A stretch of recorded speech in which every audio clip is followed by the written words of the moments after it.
What's up, everyone? You got Mind Circus here with you, and welcome to kind of a little special video I'm putting together, a little Q&A session. And what I've done here is I put up a little post on my community section of my YouTube channel a few days ago, inviting people to ask questions, either about the channel, Guild Wars 2, me, anything they wanted, and thought I'd come in here and answer them, have a little fun with it.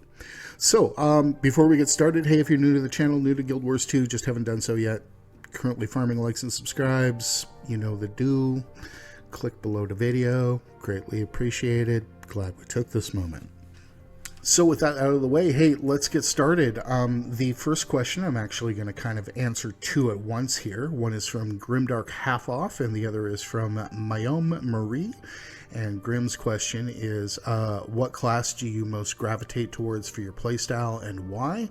And Mayome Marie's question is on the general topic of game design / class system design in games. What do you look for in a class that makes it good and fun? Hey, by the way, if you haven't subbed to GrimDark Half Off's channel, go and do so right now. You'll hate the guy in the mirror if you don't get on his content. Absolutely great stuff. You know, I think what's important to realize about Guild Wars 2 in general is that the class defines the playstyle much less than other choices, like, say, weapon or build. So I guess the classes that I gravitate towards, I don't do on playstyle alone. So a really good example of this is Revenant. If I want to play Rev, I can do it with the in-your-face melee style. That's an option. If I want to play it for ranged with the short bow, or even, God forbid, I want to use the hammer, then I can do that. And if I want to play it for Condi /DOT, that works. If I want to play it as support, I can do that. And it all kind of comes together in this beautiful system that I'm a really, really big fan of. So when it comes to playstyle, class is less of a defining factor in Guild Wars 2 than most other games. Just about every class has a wide range of different playstyles available to it. And Ranger is a really good example of this. And like, you can play it for range damage, you can play it for melee damage, you can play it for group support. So it's actually one of the most compelling reasons why I play the shit out of this game, as opposed to just about any other MMO. My usual playstyle is melee with some supporty options. This makes classes like Engineer, Elementalist, Revenant the biggest winners in my books. But really, class choice in Guild Wars 2 is more about kind of the flavor of the class. I play Rev for the lore, I play Engineer for the aesthetic, I play Ellie for the way the spell effects look on my Asura. It kind of gets down to those things. So when we're talking about wider choices, what do I look for in a class in an MMO? I really look for flexibility. Most MMOs tend to push you into a pretty defined role or two with your class. So the MMOs I've really favored, things like Guild Wars 2, City of Heroes, the original iteration of the Secret World. These appeal to me because of the options available. Me personally, I want to do solid damage and is the kind of the best way to put it. So that could be solid damage and control. That could be solid damage and support. That could be solid damage and debuffs. These are always my favorite. So in Guild Wars 2, it's things like Rev, Engie, Elementalist. In SWTOR, I really like the Jedi Consular and the Smuggler. And in City of Heroes, I was all about Defenders and Corruptors. So our next question comes from Bogrin or Bogrin, and it is, I'm wondering what you think of an untamed shortbow / trapper could be viable with hammer on swap. Always been a big fan of shortbow and traps for Condi play. Hey, I am with you. I am a Condi Ranger enjoyer. I didn't get around to testing a pure Condi build on Untamed, so take all this for what it's worth. I did spend a lot of time on it, and I did run the kind of hybrid Celestial build, but I saw nothing in Untamed that made it worth dropping Soul Beast for, particularly for Condi. So would Condi on Untamed with the hammer, be good or viable? Probably. You'd lose Predator's Cunning from Soul Beast. But more to the point, there's nothing in the spec that meaningfully improves your Condi play over even Core Ranger. I love me some Condi Ranger. It's on my favorite open world builds. but I saw nothing in Untamed that would make it as fun as Soul Beast. And I think really that was my biggest problem with the spec itself. It really doesn't offer that much over Core Ranger, in my books anyways. So Nico asks, what is your favorite game mode and what parts of the game do you enjoy most? This is actually a tough question. I absolutely love the open world exploration in this game. I think it's what this game does best, and more importantly, I think it's what Guild Wars 2 does better than any other MMO. I think the world building in the game is absolutely peerless, and part of my current dissat with the game lies in the fact that it's been a very long time now since we've had a new map to explore. Other than the open world exploration stuff, for social gaming, it's really kind of hard to beat Fractals. I think that they're an amazing take on the tired dungeon formula that other games are kind of stuck in when it comes to, something to do with your friends, to just kind of drop into Discord and have a chinwag while we play this game. I think that Fractals are absolutely amazing content. As an aside, I actually really like the DRMs as well. I know that's a bit of a hot take, but, really enjoyed those. And finally, I have a real love-hate thing with World vs. World. I absolutely love the game mode, even though I get a little salty sometimes when I'm getting punted around every once in a while. But in terms of a competitive and social activity in an MMO, no game comes close to the experience that World vs. World and Guild Wars 2 has given me. Absolutely love just kind of chilling out with a small group of friends, taking objectives and, looking for fights while blazing one with my droogs on Discord. Big fan of it. So World vs. World, amazing game mode. I really think the devs have done it dirty with neglect, though. James Dudek asks, what are your recommendations for a newish player on the best method for getting their first set of Ascended armor? Don't know if this is in a video you've done already, but figured I would ask. And what is the one thing you would add /change /remove about Guild Wars 2? I would remove the longbow. I would make sure that nobody could use the longbow. The longbow is a terrible weapon. With that out of the way, I've not done a video on Ascended armor because really, I think when it comes to gearing, what's most important is that you get your Ascended weapons and trinkets. I think that armor can wait, and it's a much bigger time investment than maybe it's worth considering the increase in stats between exotic and Ascended armor. But if you're at this point, this is going to depend heavily on what your favorite game mode is. Generally, for your first set, I think that crafting the old-fashioned way is still the answer. But this, again, depends on what you're doing with your time in the game. Because, if you love PvP, I found it ridiculously easy to farm up a set of Ascended armor while a season is on. And that might be an option for you if it's something that you enjoy. The other option I can think of really off the top of my head is the strike missions.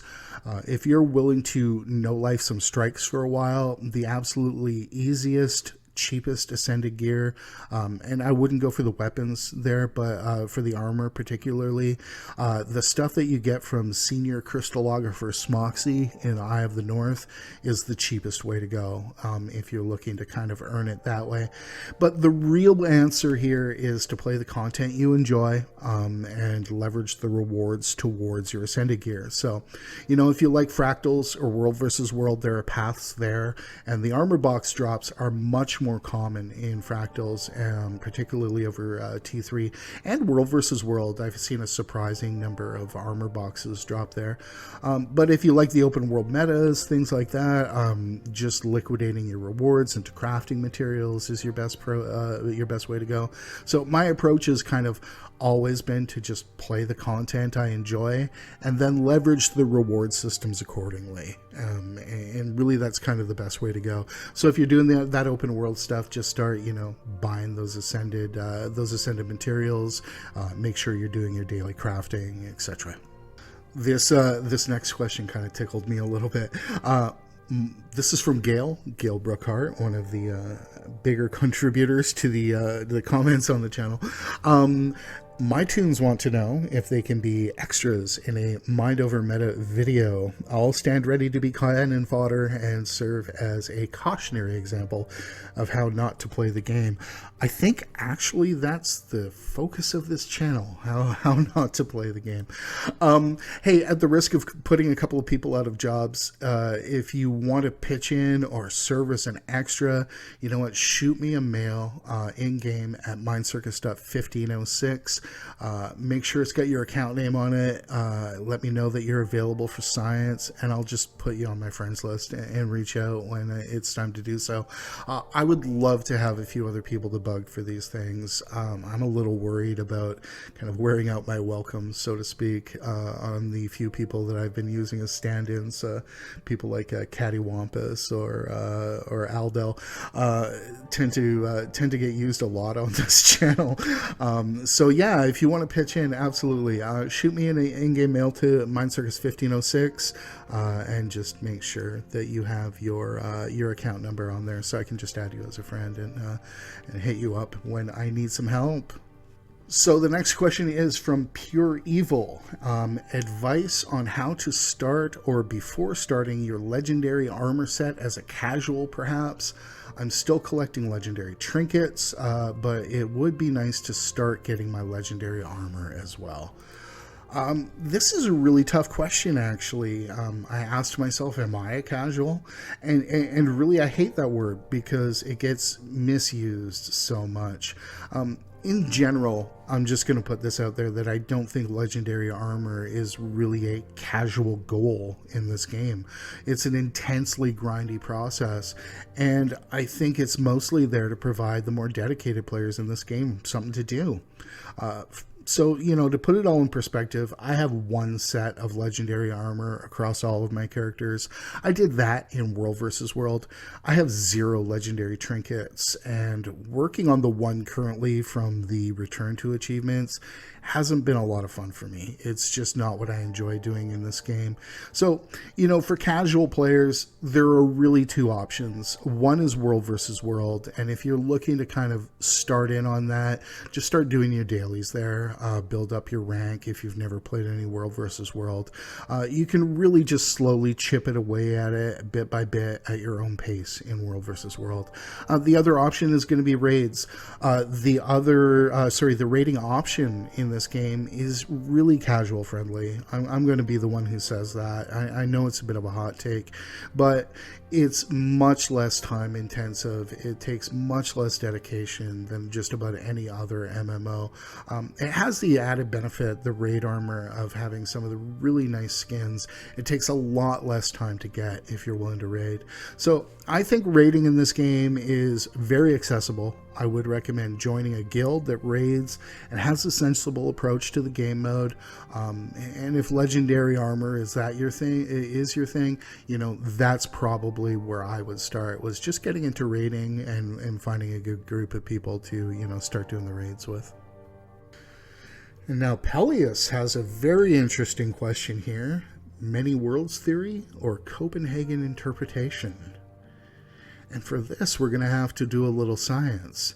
We're going to have to get into the details of what's actually being asked here. So, hey, Tuki, you got some big explaining to do. So in order for me to answer this question, we need to be certain about what's being asked. For this, we're going to need to demonstrate with a bit of a thought experiment. We'll call this Tuki's cat. What we need is a box that seals up, a cat, and an object that has a 50% chance of killing the cat. Now for this purpose, we're going to use a substance that has proved harmful to humans and has absolutely no culinary applications. We're going to use bloodstone dust. So once we have the cat and the bloodstone sealed in the box, the question becomes, is the cat dead? Now, what the Eternal Alchemy tells us is that while the cat is in the box, we cannot observe the cat, and the cat therefore exists in a state of etheric flux. The Copenhagen interpretation is that the cat at this point is both alive and dead until such time as we measure the outcome and determine whether or not the cat is indeed dead or alive. Meaning, there's only one cat, but the cat is both alive and dead. So, the many worlds theory states that once the cat is in the box, there are two possible outcomes, and that an alternative universe is created, one where the cat is alive and one where the cat is dead. So, which do I prefer? It's the many worlds theory, because multiple cats. More cats is better than a single cat with an existential crisis, even if one of the cats is dead. Hey, science! And finally, my partner in crime, Cattywampus, writes, if there was no Guild Wars, what game would you be playing the most? So let's just say that one day Yuri asked you to walk home with you. Huh? What would you do? What kind of question is that? You're kind of putting me on the spot there. Hee hee. Well, I would walk home with Yuri. I would walk home with Sayori. Damn, that's some gameplay right there. Geez, I already see her in the club every day. Besides, you already seem to be really like going home together. I would... Oh, you're so... Oh man, this game is really hard to keep up with.